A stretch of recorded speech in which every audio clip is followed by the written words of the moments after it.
Now on to a CBS 11 News investigation tonight. As the bitter battle over illegal immigration rages on, more and more illegal immigrants here in North Texas are being deported. But what actually happens to them after they're ordered back to their home countries? We wanted to know. CBS 11 was given exclusive access to a North Texas bus that takes thousands of people back to the border.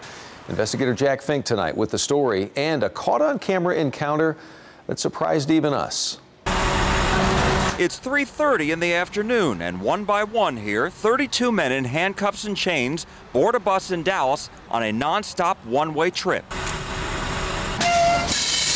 Once on, the bus begins its 400-mile journey past downtown Dallas, straight down I-35. 8 hours later, around midnight, the bus arrives at its destination, Laredo, at the U.S.-Mexico border. For the first time in North Texas, Immigration and Customs Enforcement, or ICE, granted CBS 11 exclusive access to what has become a routine ride. The bus passengers are illegal immigrants, apprehended in the northern half of Texas and Oklahoma. They are being deported. During their remaining minutes in the U.S., guards escort the men down the Lincoln Juarez International Bridge toward Mexico. Among those returning home, Jacobo Chavez. He says a police officer stopped his car 5 months ago. I was leaving a store and got pulled over for a bad light on the car. Then we didn't have a Texas driver's license, only a Mexico driver's license, and that's not accepted anymore. So we were detained. That's when they contacted immigration, and it was over. Chavez says he had lived in Denton with his son, installing sheetrock for the last year and a half. He says it wasn't his first time in the U.S. This is the one that had a bad outcome. We're not wanted in the U.S. anymore. The Pew Hispanic Center estimates Chavez is one of the more than 1.4 million illegal immigrants living in Texas. Most are Mexican. Nuria Prentice is the head of ICE's Office of Detention Removal Operations in the Dallas region, which includes 128 counties in the northern half of Texas and all of Oklahoma. So you have the biggest pool. She says they have 2 buses that go down to the border several times a week. I think when we counted up, it was like 225 one-way trips last year. The number of illegal immigrants being deported from northern Texas and Oklahoma has jumped in the past 3 years, from more than 8,000 in 2007 to more than 12,000 last year. Most are from Mexico. Nearly half are convicted criminals. And from October 1st through April 26th of this year, nearly 9,000 have already been deported. The statistics mirror what's happening nationally. What do you attribute that to? Well, I think our criminal alien program is a big success. The Criminal Alien Program, or CAP, is a program in which county and city jails refer suspected illegal immigrants to ICE, which confirms if the inmates are here illegally. In the larger jails, such as Dallas counties, ICE has agents on site who identify those who are here illegally and detain them. The number of referrals and those taken into custody by ICE in northern Texas and Oklahoma has also jumped during the past 3 years, from more than 10,000 in 2007 to more than 17,000 last year. Again, most are from Mexico. The program is clear. We're going after convicted criminal aliens. Do you think the city has benefited from it? I think we have. Sid Fuller is police chief in the city of Farmers Branch, a city that's led local efforts to drive out illegal immigrants. His jail is among those that takes part in the CAP program. I think it's one piece of the puzzle that we can use to decrease crime, and we have seen a decrease in crime. Well, critics say these local programs that identify those here illegally are nothing more than just good politics and good statistics. They say many of those folks deported will return very soon. The day we followed the ICE bus, we walked along the gateway to the Americas International Bridge. And here at this plaque, right at the line where the U.S. meets Mexico, we found these 2 people, Jessica Driver and Modesto Palomo, waiting for, of all things, a justice of the peace. We are gathered here this day. Jessica and Modesto are getting married, standing on the border of their 2 countries. Is there anyone here that can show cause why this couple should not be united? A private union in the most public of places. Jessica, do you take Modesto to be your lawfully wedded husband?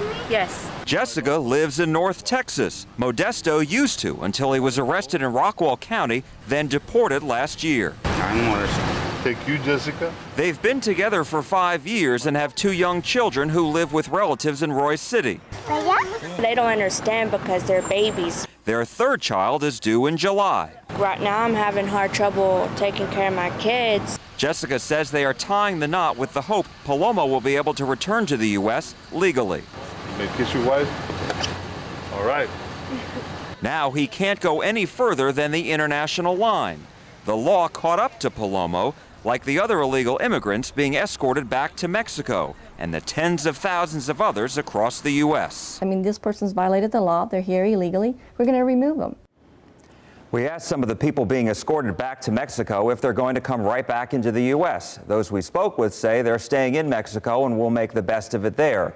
But some immigration experts don't believe it and say the border remains a revolving door. Back to the couple on the bridge. So they get married, 2 different sides. He can't come here for now, obviously. What's next for those guys? Well, Jessica told us that she was planning on seeing an immigration attorney in Laredo to see just how quickly he will be able to move back into the U.S. legally. And she's due in July. And she's due in July. All right. 3rd kid on the way. Jack, thanks. Now to a CBS 11 News investigation. The number of illegal immigrants apprehended along the U.S.-Mexico border, including here in Texas, has dropped sharply. This while the number of agents patrolling the border has increased dramatically. Investigator Jack Fink went where few get to go. He rode along with Border Patrol agents, and as you'll see, it did not take long for agents to find people trying to sneak in. About 30 miles north of the U.S.-Mexico border, along I-35, all northbound traffic must come to a stop. Drivers line up so their vehicles can be searched for a final time before leaving Laredo. About 10 minutes after we arrived, agents spotted a truck they were waiting for. This red tractor trailer. Agents directed the driver to pull over for a closer inspection. Inspectors say they received intelligence. There may be illegal immigrants hiding inside. Right away, they focused on the back of the cab near the exhaust, called the windjammer. Verify that there are people up there. And just as they suspected... How many? 2 guys. 2? Señores, uno por uno. Vente de panza.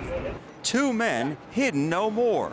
Agents say they apprehend an average of 40 to 50 people a day, and that a majority are repeat offenders. I don't know anything about it. The truck driver stood in amazement. Is this your truck?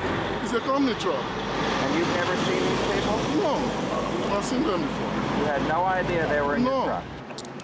It happens very, very often. Eduardo Velasquez is a supervisory Border Patrol agent in Laredo for U.S. Customs and Border Protection. How many have you seen in a windjammer before? I went up to 5. That's the most, that I've seen. Agents handcuffed the driver so they could take him in for questioning. They released him and returned the 2 illegal immigrants to Mexico. Customs and Border Protection agents say most of the people they apprehend in the Laredo area are here and around the I-35 checkpoint. Agents say about 5 miles south of the checkpoint, smugglers will drop off the people in their vehicles here in the brush and then have others guide them through so that they can avoid getting caught. This guy here? But statistics obtained from the Department of Homeland Security show far fewer illegal immigrants are getting caught along the southwest border. Along the Texas border alone, agents apprehended more than 230,000 people in 2007. But last year, that number plummeted to just under 140,000. Agents say they believe their efforts pose a strong deterrent. With nearly 50 cameras, agents help their counterparts in the field spot those attempting to cross, even when the sun goes down.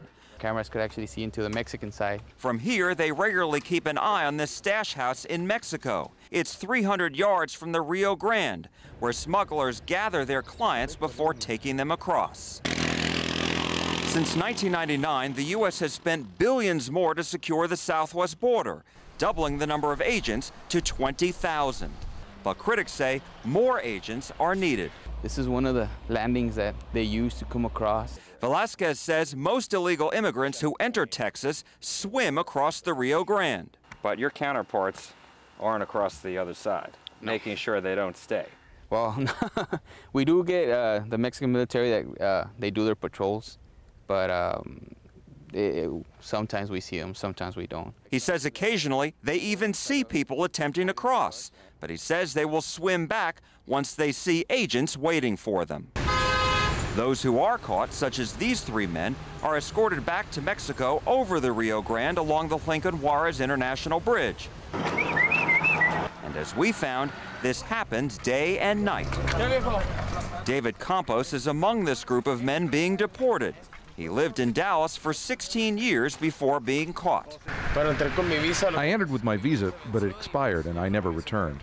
I was in an automobile accident and had a warrant for a ticket. I showed my ID and was told it wasn't valid. That's when I got detained and now sent back.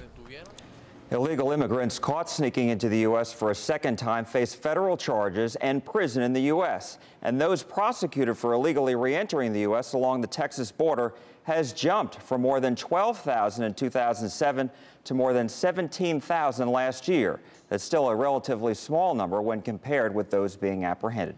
And Jack, tell us more specifically, why are fewer people being apprehended at the southwest border? Well, agents believe that their actions are making a big difference in all of this. They think they're acting as a deterrent, but others believe when the U.S. economy slipped into recession, fewer people in Mexico wanted to risk crossing the border. All right, well, fascinating up-close look. Good work there, sir.